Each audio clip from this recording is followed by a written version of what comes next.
mungkin selamat datang Bapak Ibu, terima kasih sudah datang di Kota Kasablanka. Nah hari ini kita ingin ngobrol-ngobrol sih bagaimana penggunaan AI. Nah mungkin aku mau ini sih mulai dari sekarang ini kan kalau kita lihat nih penggunaan yang namanya AI, Big Data itu kan sudah membantu kita dalam pengembangan bisnis lah. Jadi mungkin kalau kita nggak pakai AI malah mungkin kita dianggapnya sebagai perusahaan yang terlambat atau mungkin nanti ya bisa terjadi ya kekurangan lah karena ya memang kita tidak menggunakan teknologi yang baik di tahun ini. Nah mungkin saya mau ngasih pertanyaan nih kepada Bapak Haris. Nah pertama nih Pak, nah menurut Bapak nih di tahun 2026 seberapa urgent sih Pak kita penggunaan data, AI dan omni-channel engagement diimplementasikan oleh brand atau perusahaan sih Pak? Mungkin boleh Pak, silakan. Oke, terima kasih, salam kenal semuanya Bapak-bapak dan ibu-ibu nih, ibu cuma satu yang paling cantik. Jadi saya rasa sih sekarang kalau kita bicara soal data, mungkin kita bicara 5-10 tahun lalu ya. Kayak semuanya bilang katanya data is the new oil gitu, data is the new oil gitu. Jadi saya pikir kalau kita bicara data is the new oil, era-era itu sudah lewat. Tapi mungkin sekarang kita bicaranya activated data as a new oil gitu. Jadi datanya kalau memang udah dikumpulin beneran dipakai nggak buat bisnis gitu kan.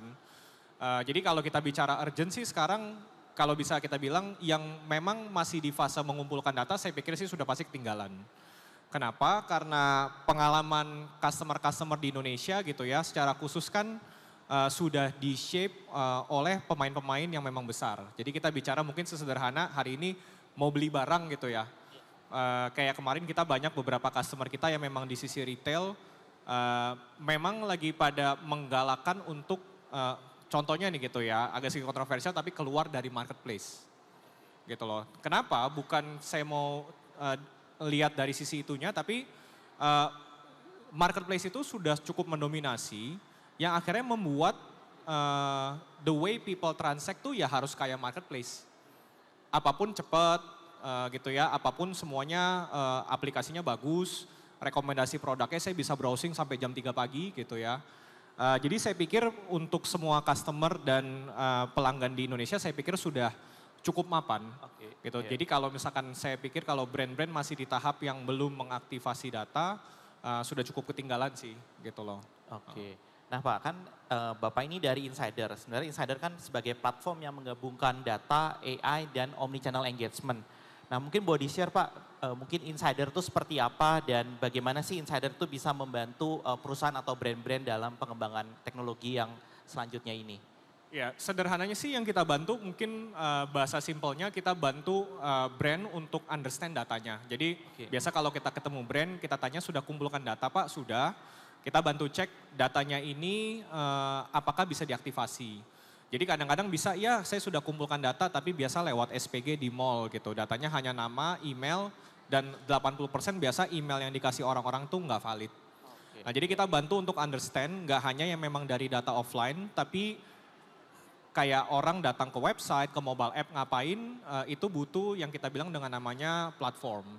Nah jadi kita bantu understand data itu, habis itu data yang sudah dikumpulkan bisa diaktifasi. Sederhananya kita bantu seperti itu sih. Jadi aktivasinya misalkan kalau Bapak Ibu mungkin sering gitu ya, tanpa Bapak Ibu sadar direkomendasikan barang yang kita pikir sesuai untuk pembelian dan secara tidak sadar juga mungkin jadinya impulsif pengen beli. Nah gitu, jadi I think more or less seperti itu yang kita bantu dan aplikasinya mungkin kalau kita bicara di industri yang lain, contohnya misalkan kalau kita bicara bank gitu ya, mungkin pertama kali buka bank ya buka rekening, habis itu mungkin naik dikit buka kartu kredit gitu ya, naik dikit ambil KPR atau KKB. Nah permasalahannya adalah kan kita nggak pengen baru saja kita buka tabungan, tiba-tiba banknya nawarin KPR. Padahal sebenarnya pelanggan ini masih kenalan nih sama banknya gitu. Nah jadi platform kita sebenarnya lebih ngebantu untuk bagaimana orang-orang ini kita ngerti kapan sih kita harus berikan memang pengalaman dan penawaran yang sesuai. Gitu sih kurang lebih. Ya terima kasih. Mungkin aku mau bertanya nih kepada pelaku industrinya. Mungkin kepada Pak Devin. Nah dalam konteks layanan transportasi nih Pak seperti KCIC. Bagaimana Bapak melihat peran AI, data, tadi juga omnichannel engagement telah mengubah cara mungkin ya tadi kita berpergian. Dan bagaimana sih Bapak menggunakan tadi data AI dalam meningkatkan customer experience Pak? Ini pertanyaan yang menarik. Sebetulnya kita melihat bahwa dari segi point of view-nya kami di railway operator, kami selalu berusaha untuk meningkatkan customer experience dan journey dari customer. Dan informasi itu sebetulnya kita bisa dapatkan secara mudah dengan adanya AI. Dan penggunaan AI ini tidak terbatas kepada kami sebagai operatornya, tapi juga mitra-mitra kami sebetulnya. Sehingga apapun bisnis yang dikembangkan di stasiun maupun di dalam kereta itu bisa selalu terhubung dengan customer. Dan memang yang menjadi tujuan kami adalah untuk meningkatkan experience tadi supaya loyalty-nya itu kan bisa terjaga. Dan akhirnya seperti yang tadi juga disampaikan bahwa at the end impulsivity itu bisa muncul karena orang-orang juga sudah nyaman untuk pakai layanan kami dan ketika misalnya kami ada menjajakan bisnis tambahan di dalam kereta, mereka juga bisa beli, pun di stasiun mereka juga bisa terus belanja. Jadi tujuannya biar meningkatkan impulsif, jadi biar belanja lebih banyak transaksinya. Oke, terima kasih. Nah, mungkin selanjutnya kepada Ibu Cynthia. Nah, di BNI Live nih, bagaimana sih Ibu menggunakan tadi data, AI, atau omnichannel engagement nih dalam memaksimalkan CX dan terutama ya, misal kalau dalam dunia insurance mengurangi yang insurance customer lapse-nya. Kira-kira seperti apa Ibu? Oke, mungkin sebelumnya salam kenal, saya Cynthia dari BNI Live. Kalau untuk customer experience di BNI Live sendiri memang kita sedikit bisa dibilang challenging juga ya, karena mungkin ini produk kita itu asuransi yang sifatnya memang kita harus istilahnya harus menggali kebutuhan dari calon nasabahnya dulu gitu ya. Nah mungkin kalau tadi relate ke potensi nasabah kita akan lapse, pastinya peran AI itu akan banyak. Karena kalau kita sudah bisa meng-capture nasabah sebelum dia lapse, itu akan banyak hal yang kita bisa lakukan untuk memprevent hal itu terjadi. Contoh misalnya, kalau ngomongin customer experience itu kan artinya kita ngomongin end-to-end journey-nya nasabah kita gitu ya. Jadi dari dia mulai sudah join dengan kita juga harus bisa make sure kalau experience dia selama memiliki produk kita itu satisfied. Jadi kalau misalnya tiba-tiba ada komplain, nah kita harus cek nih, kira-kira dia komplainnya karena apa dan kita bisa nggak resolve itu dengan baik. Karena biasanya nasabah yang sudah pernah komplain atau pernah tidak satisfied dengan produk, biasa dia akan cenderung lebih bisa untuk terjadi lapse gitu. Gitu sih. Karena kalau di sini kan asuransi itu kan pilihannya entah dia kalau kita bahasanya tuh mensurenderkan polisnya atau menutup polisnya atau dia memang biarin aja istilahnya gagal billing gitu ya kalau di kita. Biar nanti kayak mati sendiri produknya. Cuman hal-hal itu yang mungkin kita antisipasi untuk tidak terjadi. Pastinya ujung-ujungnya kita mau membangun customer experience yang baik. Tujuannya buat apa sih? Pastinya customer loyalty-nya baik juga ya. Jadi nasabah itu nggak cuma lama sama kita, berharapnya juga ke depannya dia selalu beli nambah produk lagi. Sama halnya sama yang dijelaskan tadi sih. Ujung-ujungnya kan kita pengen bikin ekosistem bisnis yang jangka panjang sama nasabah kita. Gitu. Jadi tadi BNI Live ingin meningkatkan ekosistem bisnis gitu ya, jadi biar lebih lama. Betul. Nah mungkin Pak Randy nih Pak, dari sisi MRT, bagaimana sih penggunaan tadi data, AI dan omni-channel engagement nih bisa meningkatkan CX dan akhirnya mungkin makin banyak atau apa sih Pak tujuannya dengan... Oke, iya. Ya, salam kenal, saya Randy Primartantio dari MRT Jakarta. Jadi kalau di MRT Jakarta kurang lebih sama ya dengan teman-teman yang lain. Yang membedakan itu sebetulnya karena MRT Jakarta penumpangnya kan tiap hari nih. Jadi perharinya itu kita sudah sampai 160.000 penumpang gitu per tiap hari. Nah lalu apa yang dapat kita lakukan ke penumpang ini? Nah itulah ketika kita membutuhkan AI dan juga pengelolaan database gitu. Nah apa yang kita lakukan? Kita memang di MRT Jakarta itu kita punya banyak sekali channel yang untuk benar-benar mempelajari dan bisa mengetahui apa sih kebutuhannya konsumer.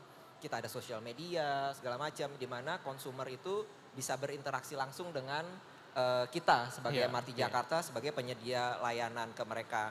Nah dengan berbagai macam masukan bahkan juga komplain gitu ya tentunya kalau harus orang yang menganalisa tentunya lama.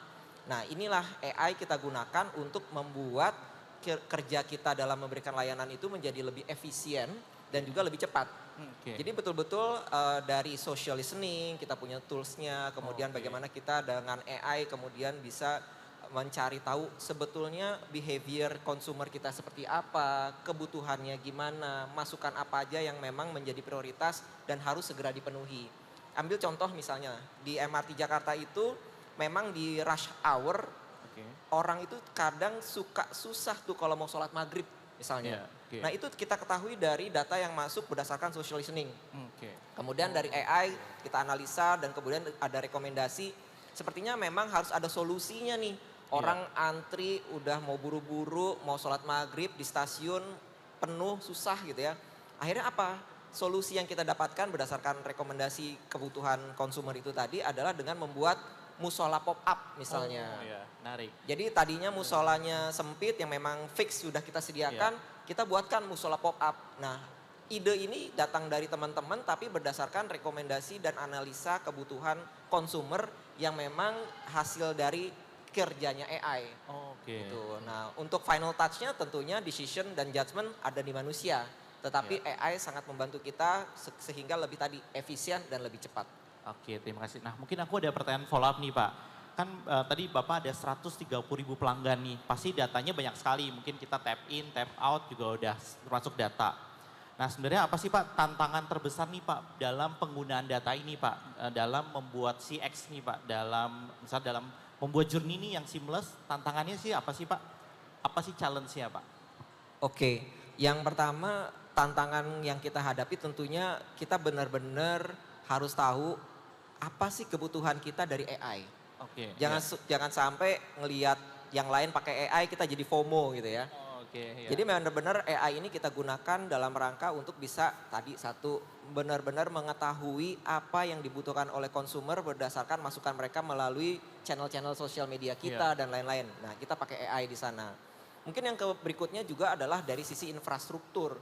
Jadi infrastruktur AI apa nih yang kita butuhkan? Bagaimana investasi yang harus kita gunakan sehingga nantinya benar-benar membantu kita dalam menganalisa kebutuhan konsumen tadi dan ujung-ujungnya memberikan layanan terbaik.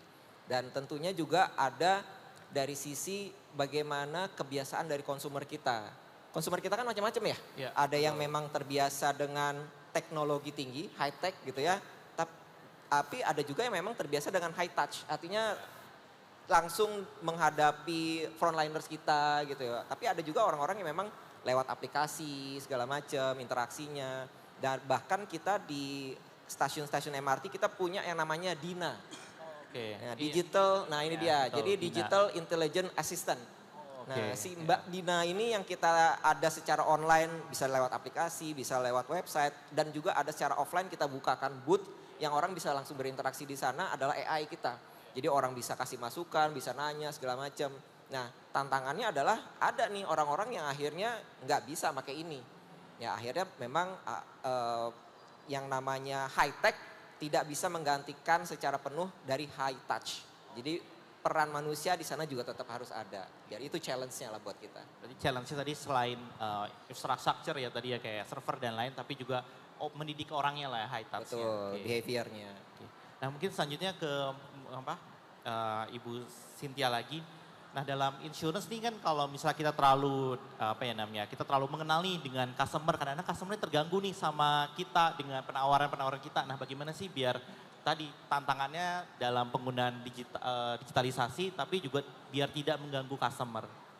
Oke, mungkin tadi menyambung yang di-share juga sebelumnya, ada benarnya juga sih memang data itu penting banget jika digunakan atau diolah lebih lanjut buat bantu bisnis kita. Jadi mungkin pertama kita harus ngecek dulu nih kira-kira nasabahnya tuh kalau misalnya kita kontak di waktu kerja atau apa, kira-kira ada potensi dia komplain gak nih, itu dulu kan. Ngecek profilingnya dulu lah, karena kan kalau ngomongin nasabah kita pasti kurang lebih tahu lah profilnya itu seperti apa. Jadi itu kita biasanya sesuaikan juga tuh waktu kita nge-reach out ke mereka itu seperti apa.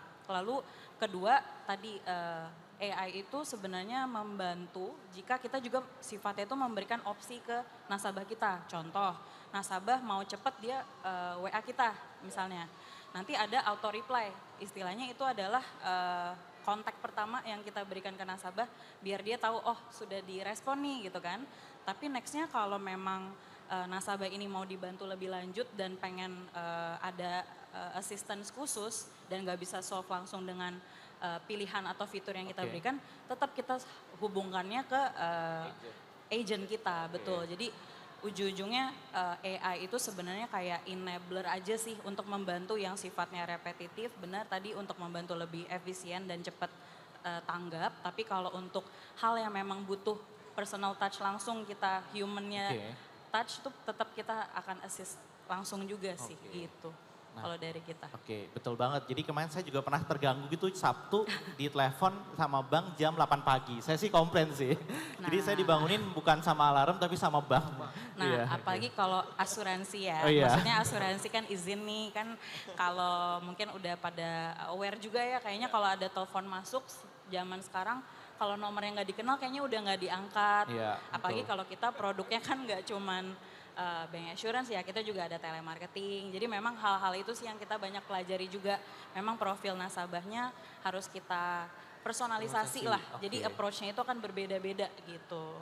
Berarti biar tidak komplain. Terima kasih. Berarti kata kunci adalah punya pengalaman yang berbeda-beda sehingga ya lebih personalized. Nah mungkin saya mau lanjut lagi ke Pak Devin. Pak, kalau saya beli tiket nih kadang-kadang kan mungkin nggak ke counter. Saya mungkin sama third party ya, anggaplah kayak misalnya tiket.com atau Traveloka. Nah itu kan pasti ada tantangan tersendiri tuh karena datanya nggak dimiliki oleh KCIC tapi third party. Nah gimana Pak tantangannya? Sebetulnya kami malah sekarang mendorong untuk pengguna itu menggunakan OTA. OTA ya. Maupun juga dari aplikasi WUS sendiri. Data itu semua akan tersinkronisasi karena memang sudah ada connection dari API-nya. Sehingga sebetulnya pengolahan data itu bisa lebih maksimal. Salah satu contoh misalnya dengan data yang dimasukkan langsung ke teman-teman OTA, tadi ada tiket.com, ada Traveloka. Karena data itu sudah terkoneksi secara langsung, jadi kita bisa menggunakan data yang ada juga. Dan untuk customer sebetulnya mereka lebih mudah karena penggunanya sudah banyak.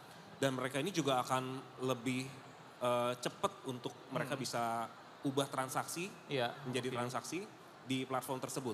Sehingga nantinya ketika mereka contoh sampai di stasiun, mereka cepat-cepat mau beli tiket, mereka tinggal langsung masuk ke platform yang mereka sudah biasa pakai, langsung ubah transaksi di sana dan sebetulnya kita juga bisa tambahkan fitur-fitur add-on-nya.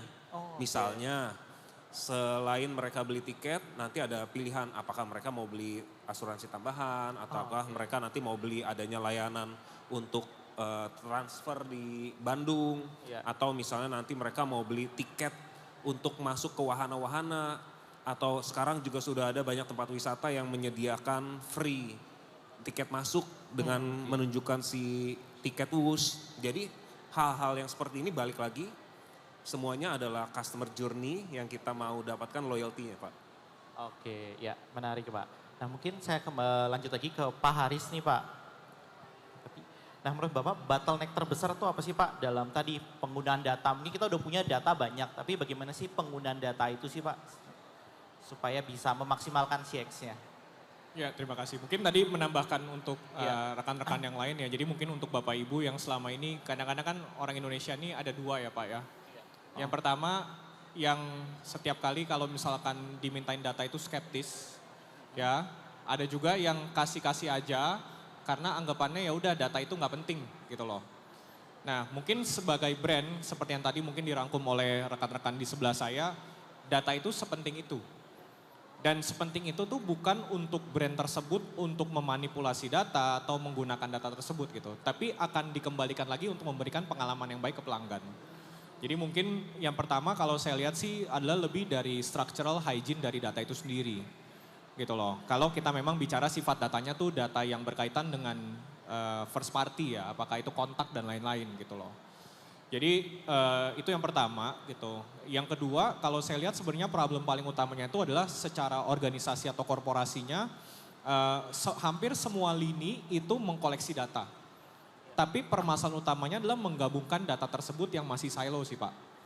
Gitu loh. Jadi kayak misalkan frontline collect data, di app kita dapat data, OTA dapat data. Terus abis itu gimana pakai datanya diramu jadi tahu menu yang sesuai buat masing-masing gitu loh. Nah yang kedua saya pikir problemnya adalah proses yang kadang-kadang belum tersinkronisasi sih Pak. Jadi dalam arti gini, kalau kita bicara hari ini pembelian tiket gitu ya, mungkin saya ambil contoh buat teman-teman yang di public service, pembelian tiket itu kan sebenarnya mungkin funnel yang pertama gitu ya. Kemudian pengalaman pelanggan di dalam bus ataupun di dalam moda transportasi kereta gitu ya, itu di mid funnelnya.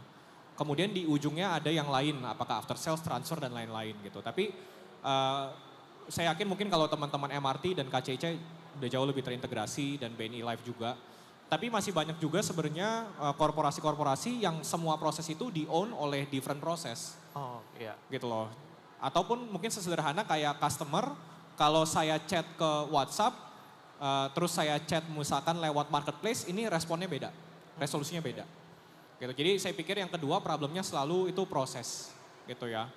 Nah yang ketiga sih sebenarnya adalah lebih ke timing sih Pak. Jadi saya pikir data sudah punya, reach out sudah bisa gitu ya. Tapi timingnya selalu kita nggak tahu sinyal yang pas. Jadi saya pikir understanding sinyal yang pas untuk reach out ke customer, untuk memberikan penawaran atau pengumuman itu juga penting gitu. Kayak contohnya mungkin kayak di reach out gitu ya hari Sabtu jam 8 pagi itu bisa lapor Lembaga Perlindungan Konsumen itu Pak. Ya karena di OJK itu kan tidak dibenarkan untuk bank melakukan hal tersebut. Ya di atas jam 8 tidak boleh ada komunikasi bank dan lain-lain apalagi weekend. Nah jadi kurang lebih mungkin seperti itu sih Pak yang saya lihat sih. Gitu. Nah terima kasih Pak. Mungkin lanjut, mungkin saya punya pertanyaan tambahan Pak. Kan mungkin tadi kalau perusahaan-perusahaan ini udah besar, mungkin udah tahu apa yang harus dilakukan. Nah mungkin di sini teman-teman ada yang mungkin baru punya usaha atau mungkin perusahaannya middle. Nah menurut Bapak seberapa siap sih perusahaan Indonesia dalam menggunakan AI, big data dan omnichannel engagement? Dan kalau misalnya mereka nih mau mulainya dari mana Pak? Terima kasih Pak. Jadi mungkin berkaitan dengan yang tadi saya mention, yang pertama ada dua framework yang paling simple sih Pak. Jadi yang pertama sebenarnya kalau kita mau ngertiin customer, coba jadi customer. Oke. Gitu. Menarik. Coba jadi customer, kayak saya sering kayak misalkan kayak ngobrol gitu sama rekan-rekan di BUMN, di bank. Pasti pertanyaannya kadang-kadang selalu gini, udah punya aplikasinya belum? Ya. Jadi kalau nggak punya aplikasinya jangan ngomong gitu. Dalam arti niatnya baik gitu. Punya aplikasinya, kasih tahu saya yang mana ada yang bolong gitu loh. Nah sama mungkin kalau teman-teman pelaku bisnis, khususnya mungkin UMKM gitu ya. Kalau apabila let's say saya jadi customer, pengalaman pelanggan mana sih yang saya lihat tuh masih ada gap. Gitu ya. Dan yang namanya pengalaman pelanggan itu harus benar-benar invisible sih menurut saya Pak. Jadi mungkin saya ambil satu contoh customer kami yaitu IKEA ya Pak ya. Iya. IKEA itu tanpa Bapak Ibu sadari kalau kesannya di Alam Sutra, flagshipnya gitu ya. Itu jalan dari depan ke ujung itu flow-nya udah diatur semua Pak. Oh iya. Mulainya tuh pasti dari area-area yang memang besar. Ya apakah kamar tidur, ruang makan, dapur, baru terakhirnya itu barang-barang outdoor. Gitu. Dan itu untuk menyusun satu toko IKEA sebesar itu bukunya setebal ini. Gitu loh. Jadi dalam arti adalah even mereka pindahin pot bunga dari kiri ke kanan, besok salesnya beda Pak. Gitu. Jadi yang saya maksud adalah pengalaman pelanggan tuh harus bisa sampai se-invisible itu yang pelanggan tuh sampai, saya nggak tahu kenapa pokoknya kalau jalan-jalan di IKEA enak aja. Beli barang aja, mau beli cuma es krim dong pasti beli gitu Pak. Nah jadi saya pikir itu pentingnya. Dan yang kedua pastinya mungkin kalau lebih ke AI, AI ini mungkin sekarang pemahamannya adalah oke, saya pakai AI untuk ChatGPT gitu. Nah saya pikir Indonesia dan sumber daya manusia kita adopsinya itu untuk suatu teknologi itu cukup rapid sih Pak. Ya, mungkin kalau rekan-rekan di Eropa dan lain-lain tuh mereka lebih mungkin jumawa, adopsinya mungkin agak kurang cepat. Tapi di Asia khususnya di Singapura, Vietnam dan Indonesia itu cukup cepat. Jadi mungkin yang bisa saya berikan adalah bukan lagi hari ini coba-coba pakai AI, tapi mungkin udah pakai AI sebagai operating system belum. Dalam arti operating system adalah yang kayak tadi mungkin Bapak dari Bapak sampaikan soal MRT gitu ya Pak ya. Ya udah pengolahan data sebegitu besar 135.000 penumpang setiap hari, ini udah pasti udah human, udah di ujung aja ceknya. Tapi ngolah 135.000 data per hari itu udah AI semua. Gitu loh. Bukan kayak sekarang tuh masih kayak oke, human, saya olah datanya, terus nanti saya cross check ke ChatGPT deh benar atau enggak. Nah itu berarti masih coba-coba pakai AI itu Pak. Tapi kita lihat dan audit di satu organisasi saya, yang mana yang hari ini saya bisa pakai AI, gitu loh. Dan itu banyak banget sih Pak. Sekarang kalau kita bicara UMKM, saya pikir yang tadinya mungkin butuh 10-20 orang untuk bikin bisnisnya, sekarang 1 orang aja udah selesai sih menurut saya. Gitu. Jadi mungkin pengimplementasian seperti itu, dan pastinya juga di sisi CX, saya pikir hampir semuanya juga sudah mengimplementasi AI juga sih. Itu mungkin rekomendasi saya seperti itu. Oke, ya terima kasih. Nah mungkin aku pingin tahu nih dari pelaku industri, mungkin ada yang pernah dengar kayak, oh AI ini bisa menggantikan manusia, tapi ada juga bilang, AI ini bukan menggantikan, tapi mengempower.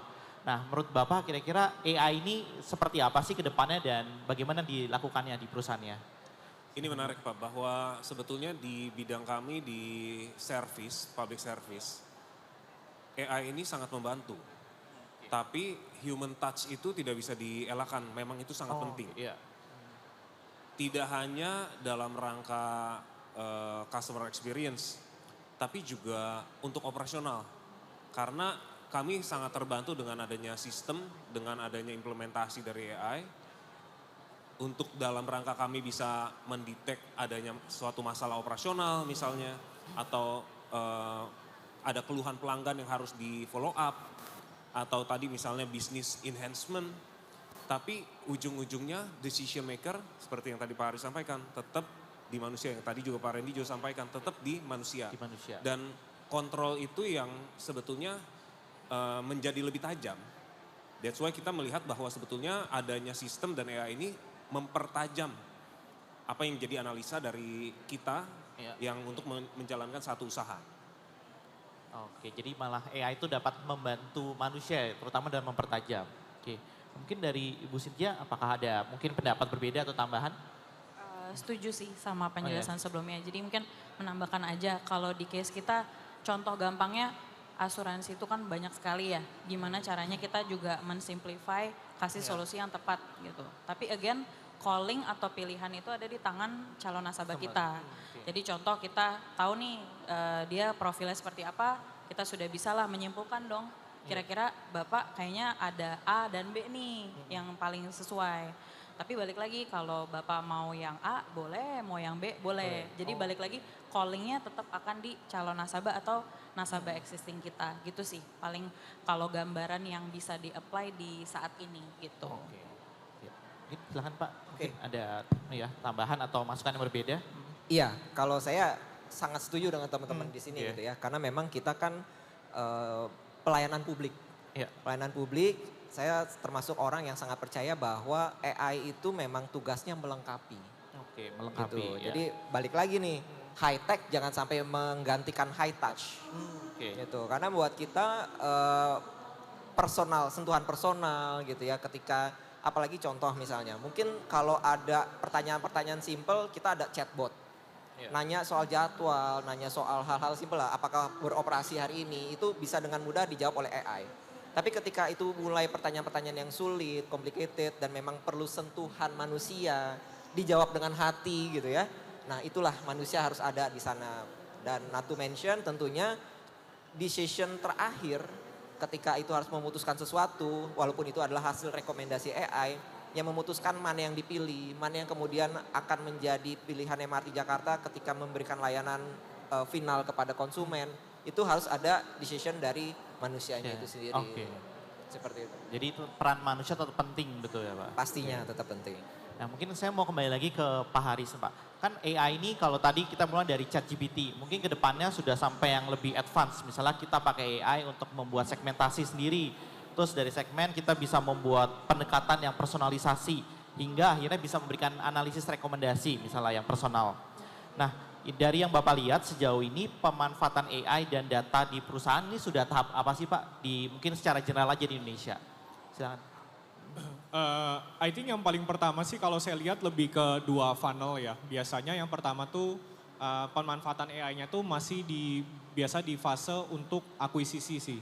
Oh, iya. Jadi akuisisi, mungkin kalau kita bicara akuisisi, sekarang udah pada, I think yang nge-run campaign untuk di sosial media dan lain-lain itu udah AI semua.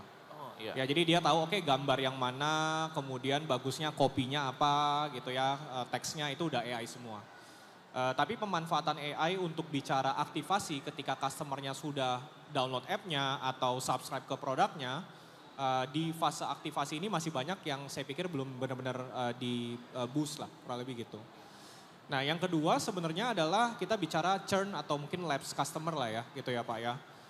Jadi challenge-nya adalah most of the businesses yang kita lihat, mereka punya churn strategy Pak.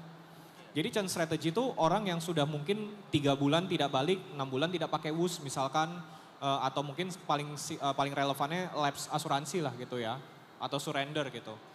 Nah tapi yang jarang orang lakukan dan AI bisa bantu itu sebenarnya pre-churn analysis Pak. Jadi saya cuma sekarang taunya oke ini ada churn 10.000 customer, besok saya reach out. Ya syukur-syukur alhamdulillah bisa balik 10% gitu ya. Tapi mau nggak dari 10.000 kita coba analisa pakai AI, ternyata dari 10.000 ini ada 8.000 yang mungkin churn, dan 8.000 ini kalau kita lakukan action sekarang, mereka nggak akan churn. Karena the cost of getting back the customer itu jauh lebih tinggi Pak, daripada kehilangan customer gitu loh, atau menahan untuk kehilangan customer. Jadi saya lihat sih gapnya lebih ke situ gitu ya. Dan yang pastinya juga untuk organisasinya sendiri, pemanfaatan AI-nya itu juga saya pikir harus hampir di semua lini, tapi balik lagi adalah human yang pakai dan juga memang at the end kita yang cek lagi gitu. Ya kalau mungkin sederhana analoginya kayak pabrik lah Pak gitu ya, ini seperti modernisasi pabrik aja. Udah bukan orang lagi yang ada di conveyor belt gitu loh, tapi yang setting up visi pabriknya, goalnya mau produksi berapa, output checknya gimana, final checknya selalu human gitu loh. Dan suggestion saya selalu mau itu UMKM, korporasi ataupun individu, ini kan sebenarnya kayak belajar kripto Pak, susah gitu ya. Tapi banyak yang bilang kalau AI ini itu adalah human invention terbesar sesudah internet Pak. Gitu. Jadi kalau sekarang masih coba-coba AI saya rasa udah pasti ketinggalan. Nah suggestion yang saya mau kasih di sini bukan kuliah 3 jam, tapi cuma satu aja Pak. Satu aja saya pikir di semua lini korporasi, individu atau UMKM yang paling penting cuma satu Pak. Belajar prompting dengan kontekstual. Contextual prompting. Karena itu benar-benar kalau hari ini bicara bahasa Inggris itu katanya jendela dunia, ini sekarang bahasa prompt itu beneran jendela dunia Pak.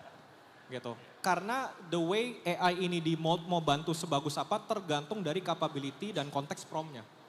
Dan itu sudah banyak banget materialnya dimanapun. Jadi kalau ketik kayak hari ini ChatGPT tolong bantu saya generate copy untuk ini gitu. Nah itu contoh prompt yang lemah. Tapi kalau prompt yang panjang tuh bisa 3 paragraf, hasilnya sangat presisi dan tepat. Gitu. Mungkin rekomendasinya seperti itu. Oke, terima kasih Pak, menarik nih. Mungkin Pak David mungkin melanjutkan nih, tadi Pak Haris bilang salah satu kunci suksesnya adalah contextual prompting. Nah menurut Bapak kunci suksesnya implementasi tadi, transformasi digital di KCIC itu seperti apa sih Pak? Apakah mindsetnya, teknologinya atau apanya dulu nih Pak? Yang menarik bahwa prompting itu memang dasar Pak. Itu wajib. Semua orang itu harus bisa mulai belajar how to prompt. Karena tadi outputnya ini selalu di komputer juga sama, garbage in, garbage out. Jadi ini juga sama, kalau promptnya salah, keluarnya salah. Promptnya presisi, keluarnya presisi. Dan ini menurutku juga sama, in the future pasti ini akan jadi dasar. Tapi betul tadi kalau Bapak bilang terkait dengan manusianya, ini yang harus di-upgrade Pak. Kita di public transport banyak mengalami efisiensi. Tapi efisiensi yang ada itu tidak menurunkan quality. Tidak menurunkan productivity, tapi justru target kan tetap naik. Bagaimana caranya kita bisa keep up dengan semua target yang ada dengan bantuan AI? Bagaimana kita bisa memanfaatkan AI adalah dengan belajar how to use-nya. Nah dan sekarang ini kalau saya melihat juga memang betul di internet juga sudah banyak sekali course-nya. Dan ini sangat membantu kita sebetulnya ke depannya. Bagaimana sistem yang sekarang makin canggih itu bisa membantu perusahaan naikin productivity dan juga maintain customer loyalty, bahkan meningkatkan. Jadi kalau menurut Bapak berarti orangnya yang pengembangan orang lah yang penting ya. Oke. Nah mungkin kalau dari Ibu kira-kira ada nggak sih mungkin kunci suksesnya implementasi tadi digital transformasi di BNI Live? Oke, sama sih kurang lebih yang terjadi di kita juga gitu. Mungkin awalnya ada juga lah ya yang beranggapan oh dengan adanya AI ini artinya ujung-ujungnya efisiensi gitu ya. Efisiensi meaning mungkin mengurangi orang atau apa. Tapi sebenarnya nggak semata-mata ke situ sih. Jadi balik lagi AI itu sebenarnya bantu kita untuk menghandle hal-hal yang sifatnya repetitif. Jadi kalau ngomongin secara operasional yang day to day basis itu bisa dihandle dulu dengan AI. Tapi again operationalnya ini nanti decision makernya tetap human gitu loh. Jadi memang ujung-ujungnya adalah dari orang-orang atau kalau di sini mungkin employee kita, apakah mereka juga punya kemampuannya untuk mengoperate AI tersebut gitu. Maka kalau kita juga mengimplement sesuatu yang misalnya kalau ngomongin digital, sekarang kan mungkin udah tren banget kayaknya aplikasi ya. Sekarang kita kan semuanya udah arahnya ke super app gitu ya. Jadi mungkin aplikasi ini all in one semua solusi udah single klik lah. Nah tapi again kalau misalnya kita dikasih terlalu banyak opsi kan juga aplikasi misalnya jadi berat, kitanya juga user experience-nya nggak happy ya. Ujung-ujungnya akhirnya nggak kepake juga gitu. Jadi mungkin balik lagi, kalaupun kita implement digitalisasi, kita juga harus ngetes nih sebagai user day to day-nya pas lagi misalnya kalau ngomongin aplikasi kan paling terkenal dan sehari-hari kita pakai banking misalnya gitu ya. Nah itu sekiranya aplikasinya beneran membantu nggak? Karena kan sifatnya transaksi itu kan sehari-hari mungkin orang buru-buru apalagi nih Jakarta ya orang-orangnya sibuk semua. Kalau misalnya aplikasinya sering down atau misalnya loadingnya lama udah pasti kan juga nggak happy nanti customer kita gitu sih. Jadi balik lagi harus ada apa ya proses lah untuk mendapati customer experience yang maksimal juga gitu. Jadi mungkin sama tadi ya, tadi kita harus menggunakan apps-nya kita sendiri, jadi kita tahu apa yang harus diperbaikin. Nah mungkin gimana Pak, apakah ada pendapat yang berbeda atau tambahannya? Oke, kalau implementasi transformasi ya gitu ya. Jadi kalau saya selalu percaya memang yang harus disentuh dulu itu justru manusianya. Oh manusianya. Gitu ya. Tadi kalau dari Mas Haris, Mas Devin gitu ya kan memang manusianya ini harus mengerti, bisa prompting segala macam. Jadi memang saya believe banget kalau man behind the gun itu yang justru pegang kontrol.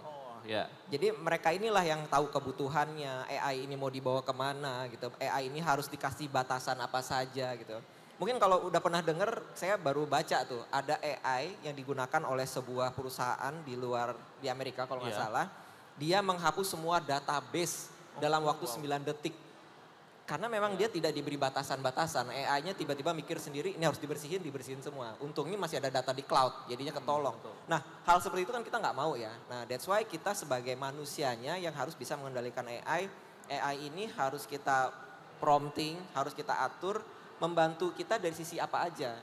Yang ujung-ujungnya kalau kita dari layanan publik pastinya keinginan kita adalah AI ini bisa memberikan rekomendasi, bisa memberikan kita kemudahan dalam memberikan layanan terbaik untuk konsumen kita. Seperti kalau di MRT tadi contohnya tiba-tiba kita punya ide membuat musola pop up. Ya karena ada kebutuhan itu berdasarkan AI di social listening kita misalnya. Bahkan atau misalnya di kereta kita berdasarkan AI mendeteksi ada gangguan di kereta supaya safety-nya terjamin. Ada prompting, ada AI-nya ngasih tahu ke kita. Nah hal-hal seperti itulah. Jadi memang balik lagi ujung-ujungnya manusianya yang harus tahu kebutuhannya dan bisa mengatur si AI. Oke, jadi manusia tahu bagaimana cara mengatur AI. Oke, ya terima kasih nih, menarik sekali untuk sharing session hari ini. Nah hari ini kita juga sudah kedatangan salah satu tamu kita juga, narasumber, yaitu Bapak Aan, Direktur Komersial dari PT Injourney Aviation Services. Silakan datang Pak, ini sudah jauh-jauh sekali menyempatkan diri untuk datang ke acara JAC MW kita hari ini. Mungkin saya silakan untuk datang, untuk naik ke atas panggung.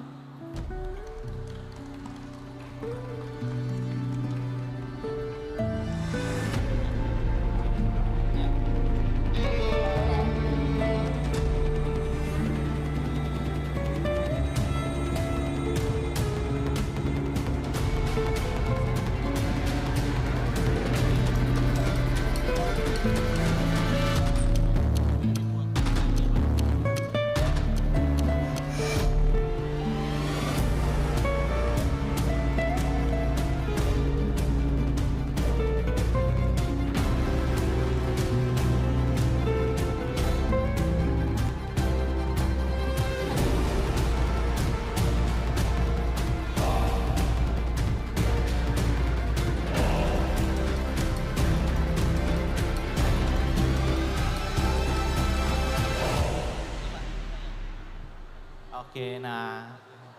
Oke, terima kasih Pak An sudah datang jauh-jauh langsung dari airport nih untuk menyempatkan datang. Dari Aceh. Oh dari Aceh, oke. Nah mungkin tadi teman-teman udah sharing nih Pak bagaimana penggunaan AI. Nah saya juga penasaran bagaimana sih Pak penggunaan AI driven misalnya di public services nih seperti airport Pak. Mungkin boleh silakan, mungkin ada presentasi Pak yang mau di sharingkan. Saya izin berdiri. Ya silakan. Ini ya Bapak Ibu. Baik, Assalamualaikum warahmatullahi wabarakatuh. Mungkin saya di sebelah sini. Perkenalkan saya Mukdian Muklis dari Injourney Aviation Services. Saya langsung aja ya. Jadi Injourney Aviation Services kita itu punya 15 LOB dan sebenarnya perusahaan kita ini cukup besar juga ya. Karena kita saat ini punya 46.000 karyawan yang tersebar di 37 airport dan punya 5 portfolio dan 15 LOB. Dan tentu saja karena nama kita ada Injourney-nya, kita part of Injourney ya. Yang ngurusin perintilannya bandara Bapak Ibu sekalian dan tentu saja fokus di Integrated Aviation Services. Nah kita meluncing IAS One Bapak Ibu, kenapa kita launching IAS One? Karena IAS ini sendiri itu berasal dari 9 anak perusahaannya Angkasa Pura I dan Angkasa Pura II. Dan in terms of complexity, kompleks banget ya. Kalau kita cerita tentang terminal kargo, kami yang operate, terkait lounge kami yang operate, ya. Kemudian terkait in-flight catering kami juga yang operate, gitu ya Bapak Ibu. Kami punya 10 hotel juga, jadi kompleks ya. Jadi ketika kami masuk, kami melaunching yang namanya IAS One, ya. Apa itu IAS One? Mungkin saya highlight sedikit. Jadi fragmentasi ya jadi IAS One ini merupakan salah satu turning point ya 15 LOB kemudian Gapura contohnya salah satu anak perusahaan kami mendatangi airline untuk menawarkan ground handling karena core bisnisnya adalah ground handling. Tetapi kenyataannya kita juga punya bisnis yang namanya in-flight catering. Which is target marketnya adalah airline juga gitu. Kita juga punya line of business lounge. Target marketnya juga airline. Sehingga kami melihat ini harus punya yang namanya single point of contact ya kan. Harus punya yang namanya governance yang harus diatur ya. Sehingga kita mau launching yang namanya IAS One. Nah jadi ini salah satu bentuk transformasi karena kami ada di komersial. Ini salah satu bentuk transformasi kami di sisi komersial. Nah saya next juga. Jadi dengan adanya Danantara ini sebenarnya mempermudah tugas saya juga nih Bapak Ibu. Karena saat ini saya punya 5 anak perusahaan ya. Dan dengan adanya streamlining ini juga mempermudah hidup kami ya. Karena tentu saja integrasinya bisa lebih cepat. Kemudian terutama untuk customer 360 dan AI-nya. Dan tentu saja ini untuk eksekusi dan scalability lebih enak. Jadi ketika kami datang ke satu airline end-to-end solution itu kita bisa approach ya. Jadi ini ground execution-nya single point of contact ya, kemudian AI orchestration layer ya. Di mana kami butuh insight, kami butuh automation dari sisi mengkonekkan antara semua 15 LOB tersebut. Kemudian profitability calculator. Jadi saat ini karena memang masih satu-satu sehingga semua orang dapat menawarkan semua LOB yang bukan LOB-nya anak perusahaan kami gitu ya. Kemudian ada delegation of authority. Jadi kami juga memberikan empowerment kepada masing-masing unper untuk memberikan diskon di anak perusahaan lain. Nah itu salah satu bentuknya yang kami bekali dengan AI. Kemudian ini levers kami untuk driving growth, revenue, margin protection, speed execution dan tentu saja CX. Nah ini kami tentu saja dari poin nomor 4 terkait seamless experience via IAS One. Kami juga ingin end to end ya Bapak Ibu sekalian tidak hanya terkotak-kotak kepada LOB tertentu. Dan terakhir ini agile operating models ya, cross LOB squad ya, kemudian ada war room dashboard yang ini kita menggunakan AI, kemudian kita juga menggunakan live ya. Dan untuk Bapak Ibu ketahui kita punya 27 lounge, kita punya 40 terminal kargo yang harus kita monitor dan ini kita sangat membutuhkan AI. Jadi apabila ada sesuatu yang mencurigakan ini langsung ada alert dari sisi kami di kantor pusat. Dan tentu saja transformasi ini ya IAS One ini no silo, no ownership gaps, kemudian juga semuanya harus terintegrasi. Dan tentu saja kita juga punya tools ya, single point of contact, kemudian profitability dan tentu saja delegation of authority. Nah kemudian kami juga beranggapan bahwasanya media sosial ini amplifier ya. Jadi service delivery to experience amplification. Jadi masih banyak sebenarnya jujur masih banyak layanan-layanan kami yang mungkin Bapak Ibu belum mengenal gitu ya. Jadi kami juga butuh sosial media ini sebagai customer feedback loop ya, public perception termasuk juga direct engagement. Dan terakhir AI dan social media integration ini ya, kami juga melakukan sentiment analysis masuk juga ke dalam KPI kami, juga masuk ke dalam KPI-nya tim Markom ya.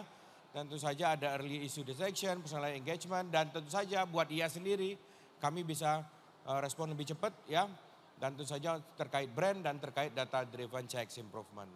Terakhir, IAS One aligns AI accelerate dan social media mengamplify ya. Jadi integration create clarity, AI creates intelligence dan social media create speed and visibility. Terima kasih Bapak Ibu, ini part juga dari tagline dari Danantara. Kami dari IAS melayani sepenuh hati, kami tambahkan dengan memberi layanan pasti. Wabillahi taufiq wal hidayah. Wassalamualaikum warahmatullahi wabarakatuh. Oke, ya terima kasih Pak Aan telah sharingnya untuk tentang AI, data dan ya.